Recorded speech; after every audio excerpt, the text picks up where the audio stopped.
ইনসাফ প্রতিষ্ঠা করব এবং আমার শত্রুর সাথেও যেন বেইনসাফি না হয়, ওই ধরনের সিস্টেম আমি যেন বাংলাদেশে তৈরি হয়, সেটি নিশ্চিত করার প্রচেষ্টা আমাদের অব্যাহত থাকবে।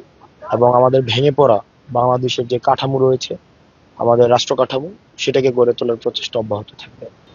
এই এই পুরো সময়টা অনেক ইভেন্টফুল ছিল। অনেক আমরা অনেকে হারিয়েছি। আমরা আমাদের অনেক সহযোদ্ধা জীবন দিয়েছে। হাদি ভাইকে হারিয়েছি। ভবিষ্যৎ হোক নিরাপদ, বিনিয়োগ হোক বিশ্বস্ত, আর আমার পছন্দ সল্ট বে। ওয়েলকাম টু সল্ট বে। আমাদের কাঁধে অনেক দায়িত্ব এসে গিয়েছে। আহত অনেক আমাদের আশেপাশের মানুষ রয়েছে। শহীদ পরিবারের দায়িত্ব আমাদের কাছে এসেছে, যেটা গত বছরে 7 জন ছিল না, যেটা এই বছর আছে। তো পরিবর্তন, আগে অনেক নির্ভেজাল একটা জীবন কাটাতে পারতাম।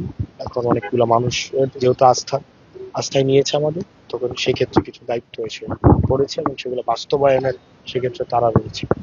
স্পেসিফিক আমার যে বিষয়টা, যে আমাদের উন্নয়ন কার্যক্রম এটা অব্যাহত থাকবে এবং অবকাঠামোগত ভাবে যেই ধরনের অবনতি হয়েছে, এবং প্রত্যেকটা মানুষ, আপনারা যারা গণমাধ্যমের আছেন, খবর সংগ্রহের জন্য দেবিদ্বারে গিয়েছেন, আইন শৃঙ্খলা বাহিনী তাদের কর্তব্য পালনের জন্য দেবিদ্বারে গিয়েছেন, প্রত্যেকটা মানুষই একটাই অভিযোগ: রাস্তাঘাটের অবস্থা ভয়াবহ রকমের খারাপ।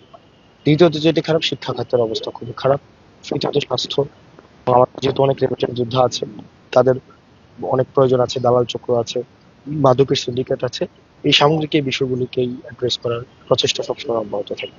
সেহেতু আমার ন্যাশনাল পলিটিক্স এর জায়গা থেকে, আমার এনসিপির যে পলিটিক্স, সেটা হচ্ছে স্বচ্ছতা নিশ্চিত করা, দুর্নীতির বিরুদ্ধে আমাদের জিরো টলারেন্স, এবং রাষ্ট্র কাঠামো হচ্ছে ঢেলে সাজানো, এবং হচ্ছে এই ফেসিবাদী কাঠামোর চূড়ান্ত বা পূর্ণাঙ্গ বিলোপ, সেই জিনিসগুলোতে আমাদের যেন অব্যাহত অবশ্যই থাকবে। এই নির্বাচন তো ছিল Hasnat Abdullah versus BNP plus Awami League plus India plus লুটেরা ব্যবসায়ী প্লাস চাঁদাবাজ প্লাস মাদক সম্রাট প্লাস মাটিখোর প্লাস প্লাস।